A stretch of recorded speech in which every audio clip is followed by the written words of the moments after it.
Welcome to Trey's Theory Corner! What's up, Gear Mortals? Trey Xavier here, and on today's episode of Trey's Theory Corner, we're going to talk about chord progressions. Last time we talked about how to build chords out of a scale and how to find the tertial harmony in any major scale.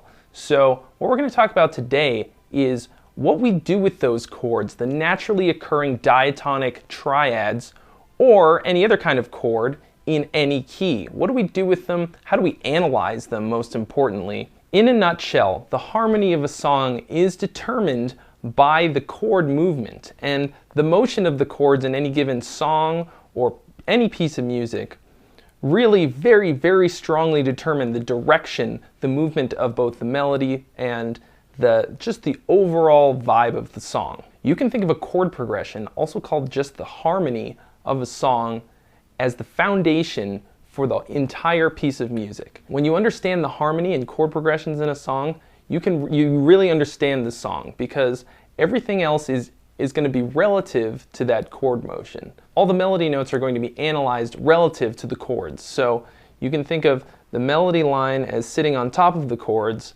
and any note in the melody is going to have to somehow be related to the notes in the harmony in those chords. But before we get into any complicated harmonic analysis, what you gotta know is that there are only 7 chords in a key, okay? We talked about this before, but just want to reiterate, only 7 chords in a key, so, I mean, really it's very simple. In our lesson on tertial harmony, we learned that in any diatonic key we have major, minor, minor, major, major, minor, diminished triads in a key, okay? So for instance, in the key of C major, D minor, E minor, F major, G major, A minor, B diminished. So then we just assign a number, a Roman numeral, to each one of these chords. Uppercase Roman numeral for major, lowercase for minor, okay? So C major is the 1 chord, D minor is the 2 chord, E minor is the 3 chord, F major is the 4 chord, G major is the 5 chord, A minor is the 6 chord, B diminished is the 7 chord. So now if we strip away the chord names, we're just left with these Roman numerals. And the reason that that's extraordinarily useful is that we can take that and apply it to any key. So if we have a chord progression, for instance, that uses the 1, 4, and 5 chord.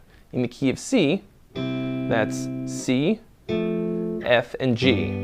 Okay? It's the 1st chord, the 4th chord, and the 5th chord, naturally occurring in the diatonic key of C major. Okay? But then we just call them 1, 4, and 5.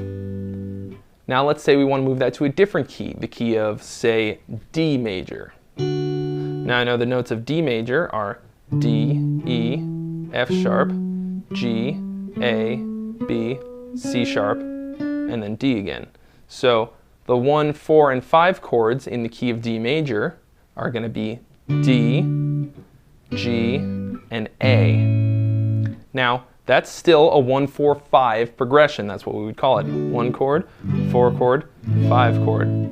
Now it sounds essentially the same as it did in C.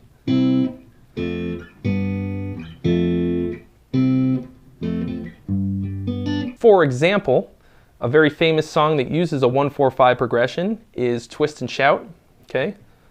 Now shake it up, baby, now shake it up, baby. Twist and shout, twist and shout. Okay, let's say that key is too high for my voice. Let's put it in a lower key. What's something that's lower than C? Let's try A major. Now, that means that I need to find the 1, 4, and 5 chords in the key of A major. Now, the key of A major contains the chords A major, B minor, C sharp minor, D major, E major, F sharp minor, G sharp diminished, and then we're back to A. So the 1, 4, and 5 chords in the key of A major are A, D, and E. Shake it up, baby, now, shake it up, baby, twist and shout, twist and shout. So it's the same thing in a different key. 1, 4, 5 in every key is exactly the same. So a 1, 4, 5 in any key will still get you 3 major chords the same distance apart from each other. So if I pick another one like key of F sharp, shake it up baby now, shake it up baby, twist and shout, okay? It's going to be exactly the same in any key you do it. We're just moving the whole thing, the whole idea, up or down, all the notes the same amount. The easiest way for you to understand this is going to be for you to try and take a chord progression from one key and move it into another. So take something real simple, just like the 1, 4, 5, or make up one of your own. So the act of numbering these chords instead of using their sort of given letter names allows us to transport and transpose any chord progression to any key. It makes the system relative rather than absolute. Note names like A, B, C sharp, that kind of thing, those are absolute names. If I tell a piano player to play a C sharp, it's always going to be the exact same one. It's the same note in the same place on the piano every time.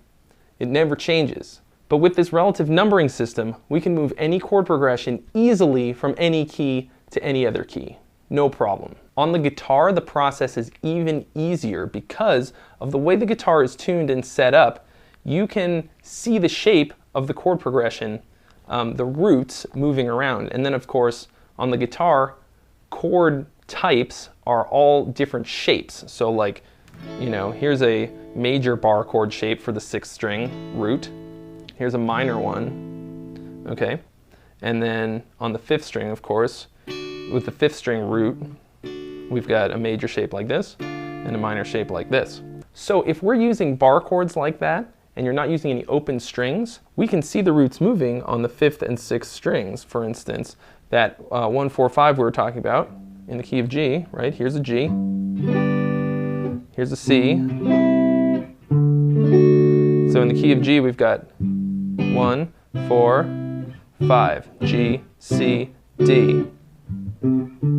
So that's one of 2 different 1, 4, 5 shapes on the guitar. So then we just take that same one, move it somewhere else.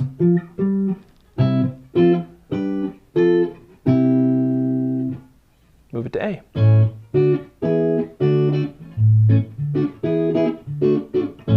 Move to F.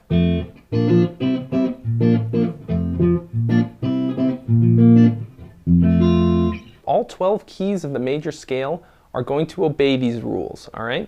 It's always going to be exactly the same every time, no matter what. Every major key has a 1 chord, 2 chord, 3 chord, 4 chord, 5 chord, 6 chord, and 7 chord, no matter what. Now, here's an important note. When later on we start talking about non-diatonic chord progressions, we can still use those root names, the numbers, to refer specifically just to the roots.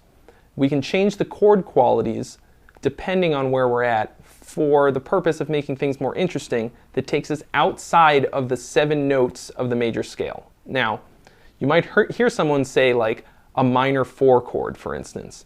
In the key of G, okay, that would be a C minor. Now, in the key of G, there is no C minor, there's a C major. But for the purpose of a song, you might change it to C minor because that makes a nice resolution to G. Now that C minor is outside of the key, but we're still going to refer to it as a 4 chord. We just have to specify that it's 4 minor. So your homework assignment this week is very simple. I want you to find a chord progression in a song, or come up with one yourself, and transpose it from one key to another. Okay? I want you to be able to play it on your instrument, and also to understand it, more importantly. Okay? So hopefully this has helped you to understand chord progressions a little bit better, and especially some of the nomenclature that people use when they're talking about music. So for instance, you might be communicating with another musician and they'll say something like the 6th chord in the key of E, and whereas before you maybe didn't know what that meant, now you understand that the key of E has 7 different chords in it, and the 6th one is a minor chord. So we just count up in the key of E to the 6th root note, and then on that root note we play a minor chord. Boom, 6 minor chord. The 6th chord in the key of E is C sharp minor. Alright guys, so I want you to try this stuff at home. It's very important that for you to understand how this works, that you actually do it and use this to analyze some songs that you already know. And thanks so much for watching. I will see you real soon in about 2 weeks. Please subscribe if you haven't already so that the next time a lesson goes up you can get a notification. And I'll see you then. First thing you got to think about when it comes to music theory. Number one, what the fuck is it? What the fuck is music theory? If you already know the answer, please don't shout it out, because you'll look like a crazy person at home by yourself. But really, in order for you to understand what you even need it for or why you should care, you got to know what it is. And before we go any further, I have to define what I think of music theory as for you, so that we can take this journey together to improve our musical knowledge and understanding.